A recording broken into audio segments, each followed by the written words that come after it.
We've got a solidified roster. We've been breaking down the roles of who's involved, having a number of conversations. So today, let's address the big question. What does the starting five for Syracuse basketball look like next season? And how will the minutes be broken down with an orange team that seems like it has as much depth as it's had in the last decade? It's your Locked On Syracuse Friday episode. Let's get right after it. You are Locked On Syracuse, your daily podcast on the Syracuse Orange, part of the Locked On Podcast Network. Your team every day.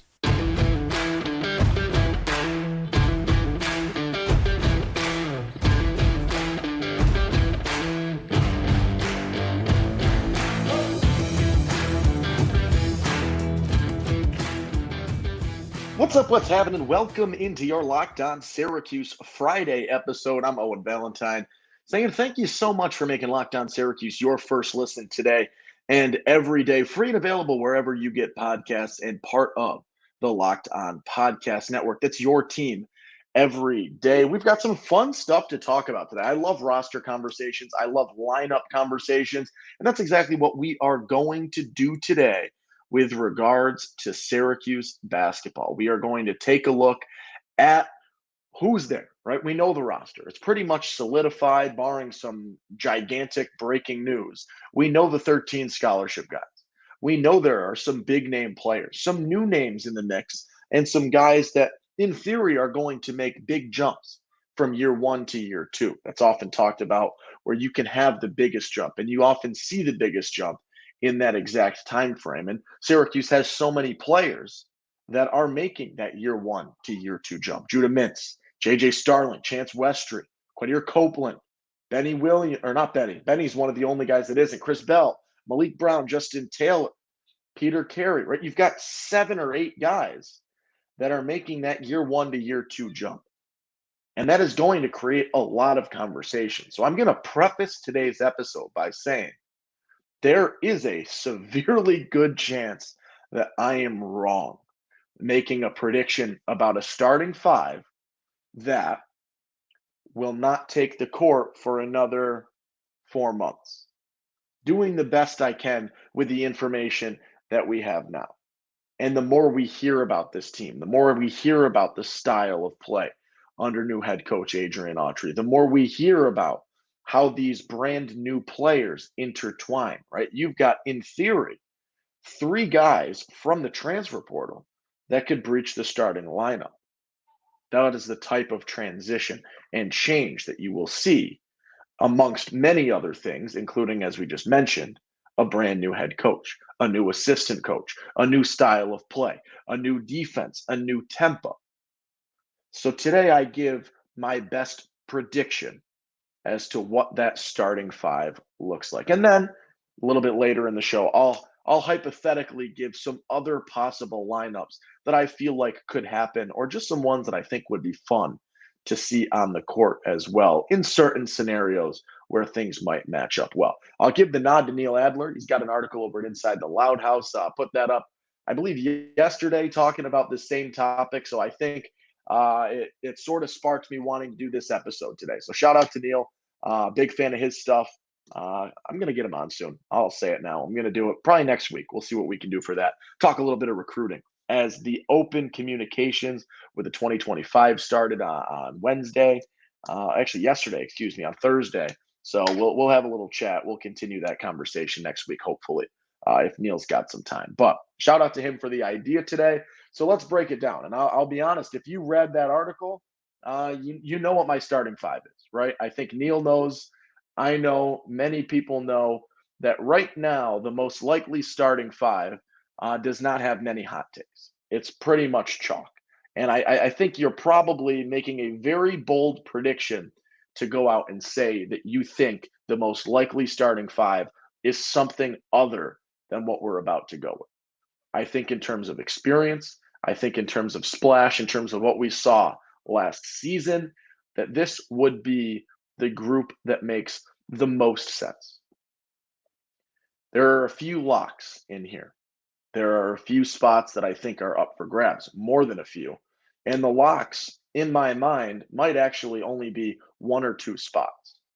The first of those locks is the point guard spot. You've got a guy that was up until probably 9 o'clock on the last possible day, a very, very likely candidate to enter the NBA draft and stay in the NBA draft. And I think your starting point guard, without question, is Judah Mintz. That is the most factual take I can give you, the most straightforward, the least tada, the least chaos behind it, the least controversy, without question. Judah Mintz is your starting point guard. We know what we can get from him. You're looking for a really good jump in year two. Is he's trying to present himself as a first-round draft pick in next year's NBA draft. He should make those jumps. He can make those jumps. You saw the growth that he had in 1 year. Imagine what he can do the following season with an off season, with this staff and some NBA experience and being able to run, get those drills, that experience, those ideas, those new skills to be able to hone in on, drills, ideas, things to be aware of that you get from the combine, that you get from exec conversations, that you just get from experiencing that process. I can't wait to see what Judah can do in year two. Your starting two, I believe, is JJ Starling. It's a guy that, we know what you can get from him, and I think there's a lot more on the table. Lacked a little bit in the consistency department with Notre Dame last season, but I do think a lot of that had to do with the team that he was playing with and trying to maybe bite off a little more than he can chew and take on a role that was him being the priority guy and him trying to take over as the guy that sort of needed to in that roster and at certain times. And I think this season, being able to play in tandem with Judah Mintz and talking about, what hints you've gotten as to this style of play from Red Autry, I think he and Judah intertwine beautifully at this offense, on this defense as well, in the speed, the tempo, in this new style Syracuse basketball that Adrian Autry is trying to present. I see them being combo guards, honestly, where Judah is probably you're going to spend more possessions at the one, but by no means is it an issue if you outlet to JJ and he brings the ball up the court. And I love having that versatility in terms of being able to push the tempo, getting out behind defenses, being able to run with two guys that can move the ball in terms of speed, athleticism, tempo, agility, and also with very, very solid court vision. You saw it a little bit more out of Judah Mintz, but I do know that JJ Starling has that as well in terms of when we reevaluate and look at last year's tape for the both of them. The three right here, I think this is probably the most, not controversial, but the most up for grabs spot is the starting three between guys like Chris Bell, guys like Justin Taylor, guys like Chance Westry, who could probably very easily flex into that three without question.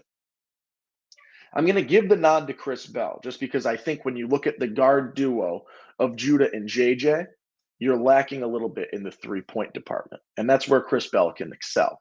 Justin Taylor, you could give the same argument for. I'm going to give Chris Bell the nod here as the most likely, but this three spot is the most up for grabs. It is where I think you'll see the most parity between predicted starting lineups leading up to when this season kicks off in November, tips off in November. That is the most up for grab spot. I'll leave with Bell right now, and then we'll see what happens. My four spot, in my mind, is almost solidified, but I do see a world where this could be wrong, especially off of what we saw a little bit from Malik Brown. But I'm going to say Benny Williams starting in the four. I think the fact that he shot a hair under 40% from three last season is going to be what propels him into the four spot. I just talked about it. Judah Mintz, JJ Starling can shoot the three okay, but I think you're going to need a lot of help from the forwards in terms of being able to supplement in terms of the three-point line and being able to put up threes and score in a more multifaceted way. At the five, this is my other one. I think I've, polarized here. Judah Mintz at the one is solid in my mind. Naheem McLeod at the five is solid in my mind. Is there a very, very, off chance where Moneer could maybe I don't see it happening. I think Judah and McLeod are my two that I sort of have locked in, and 2, 3, and 4. Why don't I rephrase that? Two that I have locked on. How about that? With the 2, the 3, and the 4, a little bit more up for grabs, but that 3 spot is really where the biggest question arises. So to summarize, my theoretical starting lineup: Judah Mintz at the 1, J.J. Starling at the 2, Chris Bell at the 3, Benny Williams at the 4, and Naheem McLeod, the tallest man in Syracuse basketball history, wrapping things up at the 5. Let's take a quick little break here, and on the other side, we will talk some other possible lineups, and based on that starting 5 I gave you, what I see as the likely minutes distribution or my predicted minutes distribution for this team come the winter time. All right, but before that, let's talk a little bit about our friends over at Birddogs. Birddogs, they are tremendous. That's what I got to lead with. I don't know another way to start this ad read besides saying that they are tremendous. They make you look good. They're comfortable. They're stretchy, but they look formal. It's like I'm wearing an athletic short, but also I am at the point in my formality where I can take these anywhere. Retirement party, grad party, golf outing. You can wear it all summer long. The shorts, they got pants too, if you're more of a pants fellow. I love the feel. I love the way they make my thighs look, the way they make my thighs feel. I got big thighs, and these shorts accentuate that, and I look wonderful while wearing them. And we've got a lot of good stuff. Some anti-stink, sweat wicking fabric for the summertime. You get a little sweaty. Last thing you want is to stink. This helps you out a little bit. And they've got this incredible cloud knit fabric that looks just like khaki, but it stretches so you get a way slimmer fit without having to sacrifice movement. It's a lot of fun. I absolutely love it. And right now, if you go to birddogs.com/lockedoncollege, you get a free Yeti style tumbler with your order. That's birddogs.com/lockedoncollege for a free Yeti style tumbler. You won't want to take your bird dogs off. We promise you that. All right, Owen Valentine here on your Locked On Syracuse Friday, talking about lineups for Syracuse basketball in the 2023-2024 season. We just broke down the starting 5. I got Judah at the 1, JJ at the 2, Bell at the 3, Benny at the 4, and McLeod wrapping things up at the 5. But that is by no means the only lineup that I think you could see. And all these starting 5s would make a little bit of sense as well. I think a huge question mark coming into this season is Chance Westry coming off of injury. And he, I believe, is going to be the guy that most likely would throw a wrench in that starting 5 that I gave you. Now, Westry has a ton of height and very, very lengthy for the guard, which if you go back 5 years and Jim Boeheim's here playing the 2-3 zone, he is the perfect human to have at the top of the zone. 6'6", a ton of length, can get out and move, can run, can push the tempo, can do what you need. But I also see that 6'6" as a very, very likely transition or the ability to play the 2 and the 3, which is why I think he throws a little bit of a wrench in that system where I have Chris Bell as your starting 3 and J.J. Starling as your starting 2. If Chance Westry comes back from injury and can do what many thought and most thought he would do out of high school, then Chris Bell's starting job at the 3, I believe it needs to be on watch. Because Westry's skill set, I think, tailors a little bit more to the 3 than what Auburn tried to do with him last year and putting him at the 1. I see Westry not as much as a ball handler, as much as I see him as someone who can score off ball, put the ball on the floor where he needs to, but I don't see his handles as true point guard type player, which is why I think when you pair the height, when you pair the skill set, he can get to the rack, he can hit the mid-range, he can shoot the 3, even though he went 0 for last season in a very small sample size. I like him at the 3 and what that could present. And I think whether he starts or not, you're going to see a chunk of Chance Westry's minutes at the 3 this coming season. So I could see a world where you've got Judah at the 1. I can see a world where Chance is your starting 2. I could see a world where Chance is your starting 3. So in theory, you could have a lineup of Judah and Chance being your 2 guards. You could insert Chris Bell at the 3. I see a world where Justin Taylor could start at the 3 in that situation as well. Benny Williams at the 4, Naheem McLeod at the 5.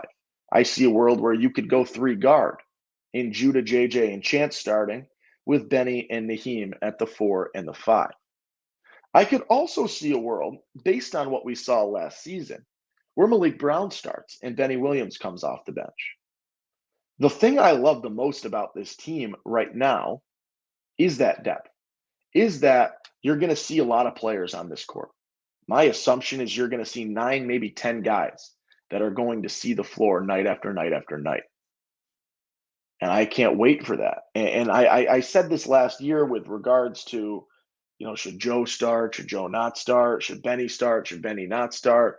All of that, right? And in the past, we've seen that as well with, Malik Brown. Should he start?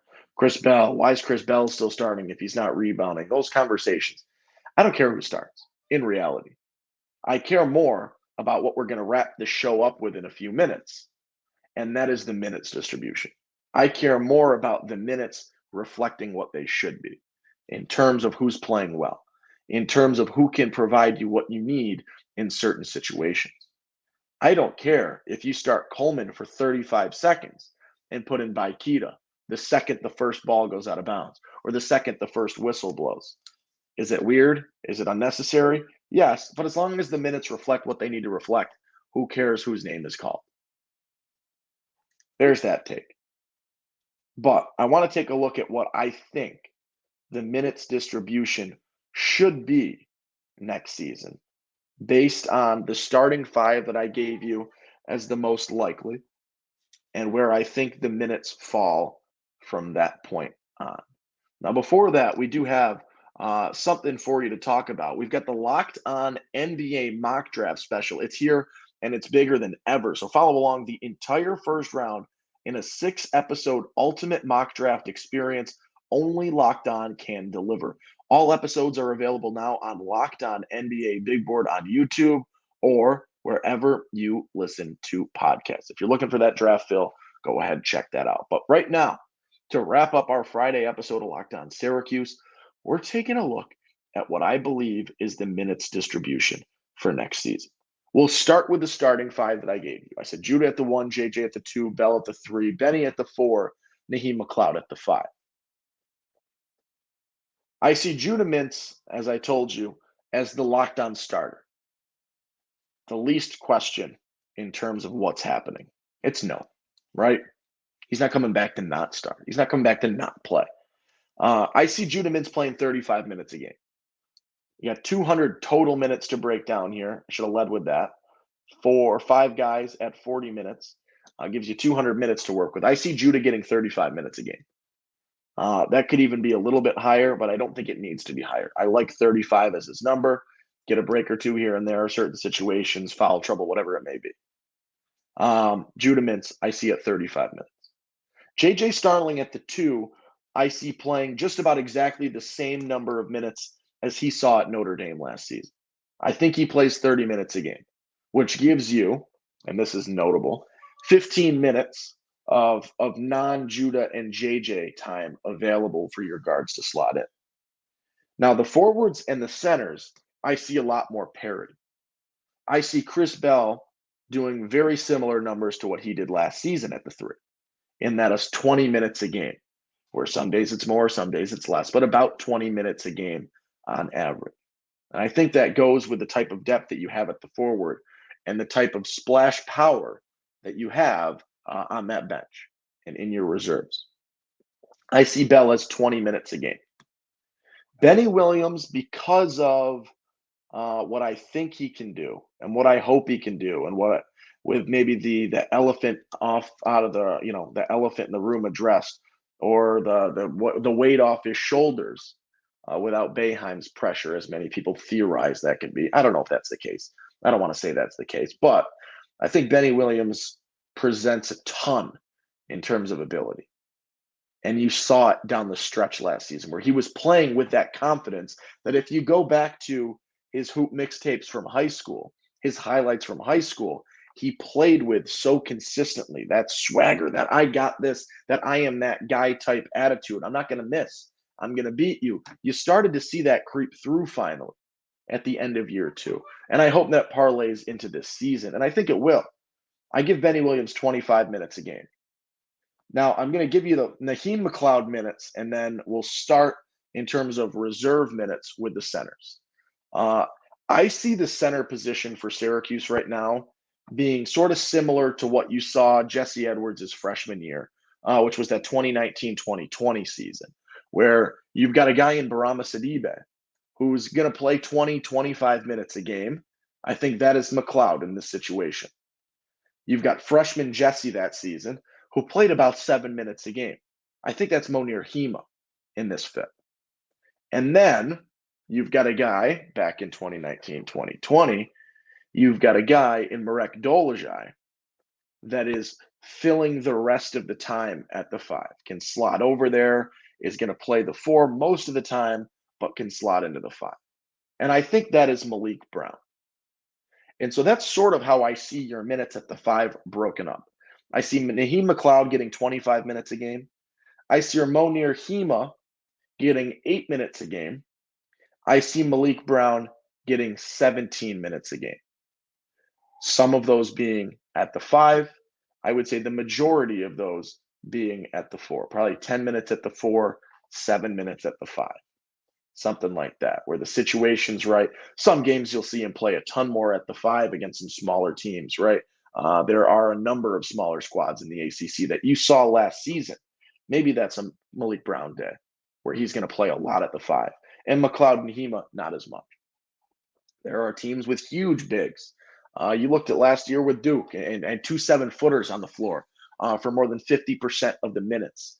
That's something where you're going to want height. Maybe that's where McLeod gets more minutes. But I do see Brown getting that sort of Marek Dolezaj 19-20 split where most of the minutes are at the 4, but there are going to be many times where he's going to push into the 5, and you'll find that success.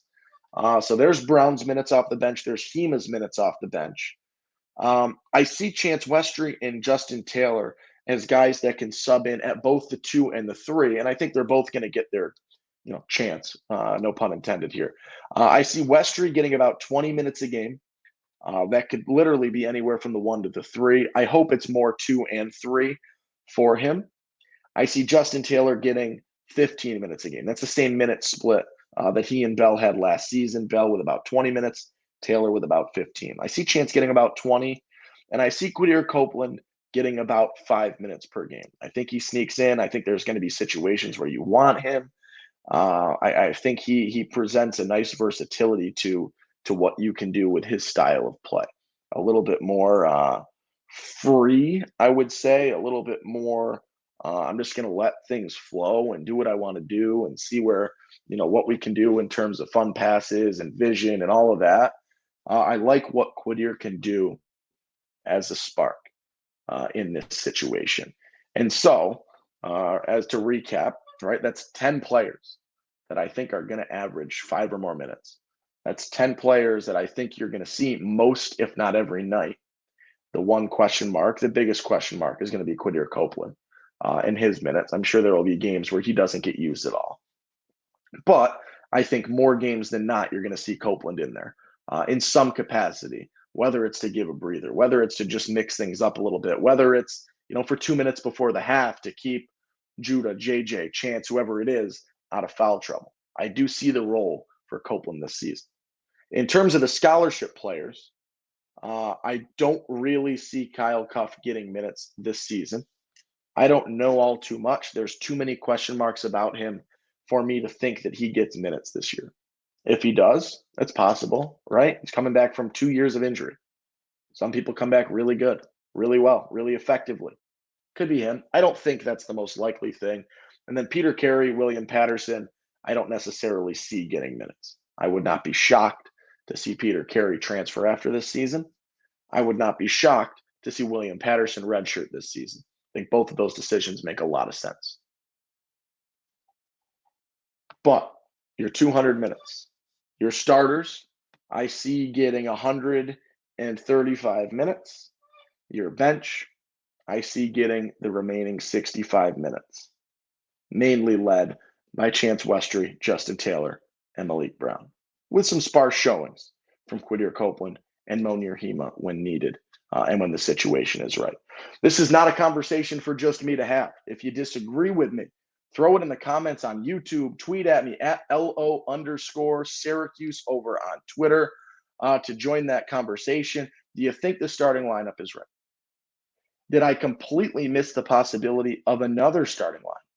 Are my minutes wrong? Do you think that JJ should be playing less? Chance should be playing more? What do you see in terms of the role of Chance Westry? Love to get you in on this conversation. Love to see what you get in that regard. I am excited for what this team can do. I really am. This lineup is fun. The versatility of it is really, really cool. And I do love that there are so many options, which makes especially predicting the minutes so difficult. This is a prediction 4 months out, 5 months out. This is a prediction. We're going to revisit this, I'm sure, as the season progresses, maybe multiple times. The more info we get, the more we start to hear about and see from guys like coming off of injuries in Chance Westry, in Kyle Cuff Jr., in seeing what they can do. And a lot of these guys with some question marks on their head, we'll start to get those answers and we will revisit this without question. That'll do it for your Friday episode of Locked On Syracuse. I'm Owen Valentine. Say thank you so much for making Locked On Syracuse your first listen today and every day. Part of the Locked On Podcast Network, free and available wherever you get podcasts, your team every day. We'll look for Monday, Wednesday, and Friday next week. Get on that schedule for the next 2 months or so, and then we'll pick things back up come August, come spring, or not spring, come preseason for Syracuse football. Have a great weekend, everybody. Enjoy your Father's Day on Sunday, or whoever the significant male influence in your life is, whatever that might be, whoever that might be. Say thank you. Enjoy your day. Relax. Sit down. Barbecue maybe a little bit. Get out and fish. Spend some time with family and loved ones. And I will see you on Monday. Be kind. Say thank you to someone. Make somebody smile this weekend. Have a great weekend. I hope. No, I will. I'm switching that for my hope. I will see you on Monday with hopefully a fun episode. Not exactly sure what that is yet, but I'll see you then. Peace.